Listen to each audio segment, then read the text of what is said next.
kalau dia bersin-bersin, apalagi bersinnya berkali-kali, itu udah ciri khas dari alergi. Jadi coba Pak Taufik ke dokter, sangat besar kemungkinan ini reaksi alergi gitu, sehingga dahaknya itu muncul. Atau di dalam tempat dia ketika merasa dahak atau reaknya itu gatel, itu ada sesuatu yang mengiritasi saluran pernafasannya. Jadi sebenarnya dahak itu muncul ketika tubuh merasa harus membela diri. Jadi kayak misalnya ada kemasukan debu, kemasukan virus, kemasukan jamur, itu badannya kayak memberi reaksi, gue harus melawan nih.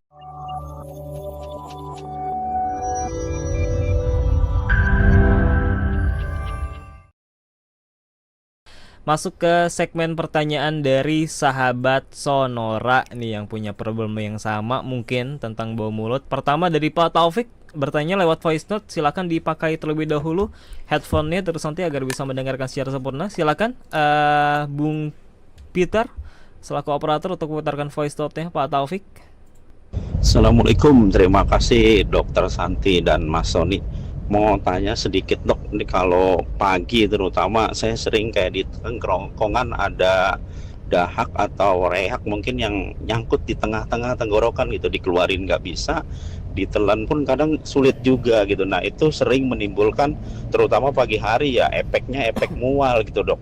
Jadi agak sulit, jadi seolah kayak mau muntah gitu. Nah saya nyiasatinya paling ngemut permen di pagi hari biar nggak hilang rasa mualnya gitu dok. Kira-kira untuk pengobatannya seperti apa dok? Terima kasih, mohon maaf, assalamualaikum. Nah, waalaikumsalam Pak Taufik. Ini ternyata bukan bau mulut tapi dari rongga mulut ada dahak yang tertahan hingga mual. Bagaimana jawabannya dok? Iya, terima kasih Pak Taufik. Selamat malam. Waalaikumsalam warahmatullahi wabarakatuh.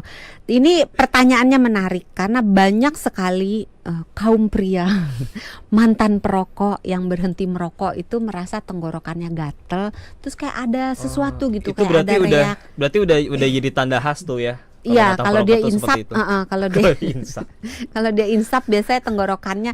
Coba mantan perokok yang lagi insap atau sudah insap gitu berbagi di sini. Rasa gatal itu biasanya timbul ketika dia udah berhenti merokok, tapi belum sepenuhnya berhenti merokok. Jadi dalam tahap dia baru-baru berhenti merokok. Tidak pernah merokok tuh justru malah Pak Taufik. Nah, kalau tidak pernah merokok, pertanyaan berikutnya adalah ada tanda-tanda GERD nggak? Jadi ada rasa tulang dadanya panas, di mulutnya ada rasa asam, ada rasa pahit. Kalau misalnya ada, berarti kemungkinan besar dahaknya itu muncul karena GERD-nya. Kalau nggak ada nggak dehidrasi? Copot aja, nggak enak.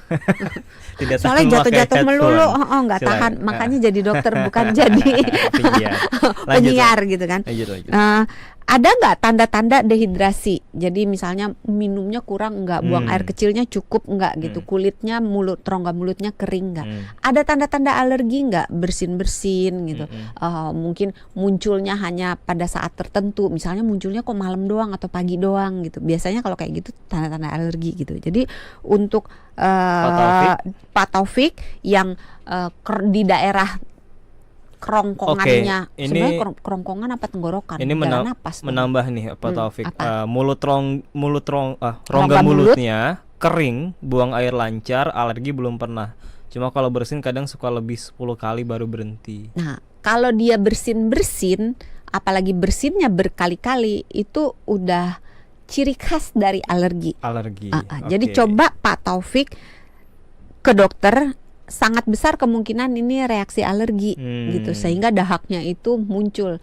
Atau di dalam tempat dia ketika merasa dahak atau reaknya itu gatel, itu ada sesuatu yang mengiritasi saluran pernafasannya. Jadi sebenarnya dahak itu muncul ketika tubuh merasa harus membela diri.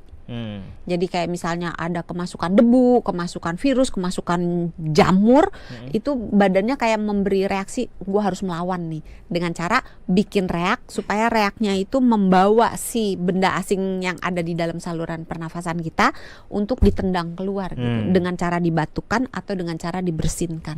Oke. Mudah-mudahan menjawab untuk Pak Taufik. Tapi kalau makan permen saya tidak menganjurkan sebagai jalan keluar, karena sebaiknya kita mencari akar permasalahannya, beresin permasalahannya. Kalau masalah adalah alergi, jadi silakan periksakan ke dokter segera Pak Taufik. Ada Apip nih ya. Apip bertanya, kalau pakai obat kumur sebelum tidur, apakah efeknya sama? Jadi nggak bau mulut. Nah, ini mouthwash. Terima kasih Mas atau Bapak Apip di manapun berada. Selamat malam. Terima kasih pertanyaannya. Kumur, tergantung kumur pakai apa.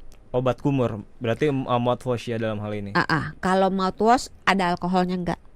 Karena kalau ada alkohol itu akan mengeringkan rongga mulut, malah jadi tambah parah. Terus kalau mau kumur dengan air biasa boleh. Kalau obat kumur tapi yang non alkohol? Boleh. Jadi harus dicari yang tidak ada alkoholnya. Iya, tetapi susahnya gini.